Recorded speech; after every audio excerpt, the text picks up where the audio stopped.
జగన్ సర్కార్ కు మరో ఎదురుదెబ్బ తగిలింది. ఇష్టానుసారం ప్రవర్తించే అధికారులపై ఎన్నికల సంఘం కొరడా జుళిపించింది. ఈ క్రమంలో AP beverages corporation MD Vasudev రెడ్డిపై చర్యలకు ఆదేశించింది.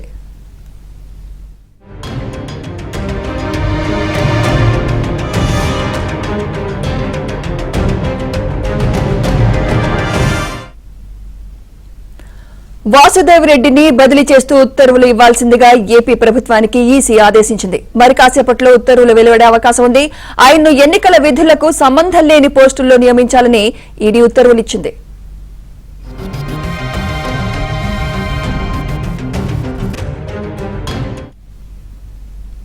ఇదే అంశంపై మరింత సమాచారం మా ప్రతినిధి సత్య అందిస్తారు. సత్య, మద్యం అమ్మకాలు రాష్ట్రంలో 4 రెట్లు పెరిగాయి గత ఎన్నికలతో పోలిస్తే ఈసారి అని చెప్పినప్పుడు రాష్ట్ర ప్రభుత్వం మొత్తం కూడా మద్యం అమ్మకాల ద్వారానే తమ సంక్షేమ పథకాలు అమలు చేస్తోంది. ఇదే సమయంలో ఈ మద్యాన్ని అడ్డం పెట్టుకుని మరోసారి ఎన్నికల్లో గెలవాలని చూస్తున్న పరిస్థితి అయితే ఉంది. దీనికి అడ్డుకట్ట వేసేందుకు ఎన్నికల సంఘం ఇప్పటికే ఏదైతే మద్యం ఏదైతే డిస్టిలరీలో తయారై అక్కడి నుంచి గోడౌన్లకు వచ్చే వరకు గోడౌన్ల వద్ద సీసీ కెమెరాలు ఏర్పాటు చేయాలని, లోడింగ్ అయిన తర్వాత ఆ లారీలు వెళ్తున్నప్పుడు వాటికి జీపీఎస్ అమర్చాలని, వాటికి సంబంధించిన యాక్సెస్ మొత్తం కూడా జిల్లా కలెక్టర్ ఎవరైతే జిల్లా ఎన్నికల అధికారులు ఉంటారో వారికి సీఈఓ కార్యాలయానికి ఇవ్వాలని ఇప్పటికే ఆదేశించింది. అయితే ఇంతకు ముందే ఈ విషయాన్ని ముందుగానే ఊహించినటువంటి అధికార వైసీపీ మద్యం డిస్టిలరీల నుంచి నేరుగా గోడౌన్లు అక్కడి నుంచి వైసీపీ నేతల వద్దకు భారీ ఎత్తున డంప్ చేసుకున్నట్టుగా తెలుస్తోంది. దీనికి సంబంధించి దీని ముందు జరిగినటువంటి కొన్ని పరిణామాలు కూడా అనేక అనుమానాలకు సాగిస్తున్న పరిస్థితి. రీసెంట్ గా పశ్చిమ గోదావరి జిల్లా చింతలపూడి వద్ద ఒక లారీని పట్టుకోవడం, దానికి సంబంధించి దొంగలు అప్పట్లోనే పోలీసులు నిర్ధారణ చేయడం కూడా జరిగింది.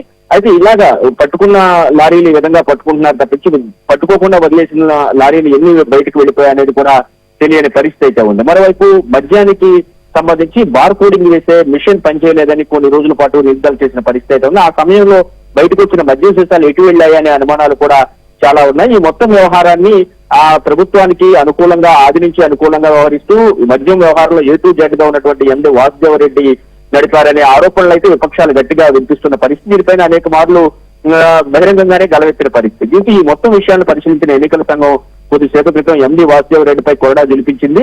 ఆయన్ను అక్కడి నుంచి తప్పించాలని ఆదేశాలు ఇచ్చింది.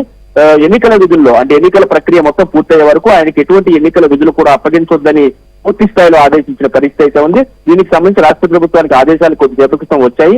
మరి కాసేపట్లో దీనికి సంబంధించి రాష్ట్ర సిఎస్ ఒక ఉత్తర్వులు కూడా వెలువరించే అవకాశం ఉంది. ఎండీ వాసుదేవ్ రెడ్డిని అక్కడి నుంచి తప్పించి వేరే వారిని అక్కడ నియమిస్తారు. అదే సమయంలో ఎన్నికల సంఘం దీనికి సంబంధించి ఆయనకు ఎన్నికల విధుల్లో ఎట్టి పరిస్థితుల్లో ఉపయోగించొద్దని కూడా పంపినటువంటి తాకీదులో పేర్కొన్నట్టు కూడా మనకు స్పష్టంగా అర్థమవుతుంది. మొత్తం మీద అధికార పార్టీకి ప్లస్ గా ప్రతిపక్షాలకు నెగిటివ్ గా మారే ఈ మద్యం వ్యవహారం పైన ఎన్నికల సంఘం కొరడా జులిపించింది. అది ఇప్పటికే చాలా చోట్ల విపక్షాలు చెబుతున్నాయి. ఇప్పటికే చాలా చోట్ల ప్రభుత్వ మద్యం మొత్తం అధికార పార్టీ కనుసన్నలో నడుస్తున్న నేపథ్యంలో భారీ ఎత్తున ఆయా నియోజకవర్గాల్లో డంప్ చేశారు.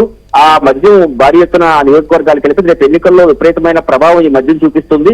ఎక్కడైనా చర్యలు తీసుకోకపోతే కనుక ప్రతిపక్షాలు ఈ ఎన్నికల ప్రక్రియ అపహాస్యం అయ్యే ప్రమాదం ఉందని చెప్పి ప్రతిపక్షాలను కూడా ఆరోపించిన పరిస్థితి. సీఈఓ కూడా అనేక మార్లు దృష్టికి తీసుకెళ్లడం, అదేవిధంగా బహిరంగంగా కూడా మీడియా ముఖ్యంగా చెప్పిన పరిస్థితి అయితే ఉంది. ఈ మొత్తం వ్యవహారాన్ని మద్యంలో A to Z గా వ్యవహరిస్తున్నటువంటి వాసుదేవ్ రెడ్డిని ఇప్పుడు తప్పించడం ఒక రకంగా అధికార వైసీపీకి దెబ్బ అని చెప్పుకోవచ్చు. అదేవిధంగా ఆయన్ను తప్పించి వేరే వారిని ఎవరిని వేస్తారు అనేది కూడా చూడాల్సి ఉంది. అది మరోవైపు ఆయనకు ఎన్నికల విధుల్లో ఏమాత్రం కూడా అప్పగించకూడదని కూడా చెప్పిన పరిస్థితి. గతంలో ఎవరైతే 6 IPS అధికారులు 3 IAS అధికారులు తప్పించినప్పుడు వారికి కూడా ఎన్నికల విధులు అప్పగించవద్దని చెప్పిన పరిస్థితి అయితే ఉంది. కేవలం నాన్ ఫోకల్ పోస్టింగ్ అంటే ఎన్నికలకు సంబంధించి సంబంధం లేని నాన్ ఫోకల్ పోస్టింగ్ లో ఫోకల్ పోస్టింగ్లు కాని వాటిల్లో మాత్రమే వేయాలని కూడా ఆదేశించింది. అదేవిధంగా వీళ్ళు కూడా ఎన్నికల విధులతో సంబంధం లేని పోస్టుల్లో మాత్రం ఉంచాలని కూడా ఆదేశాలు ఇచ్చినట్టుగా తెలుస్తుంది. మరి కాసేపటి దీనికి సంబంధించి రాష్ట్ర ప్రభుత్వం నుంచి కూడా స్పష్టమైన ఆదేశాలు వచ్చే అవకాశాలు కనిపిస్తున్నాయి.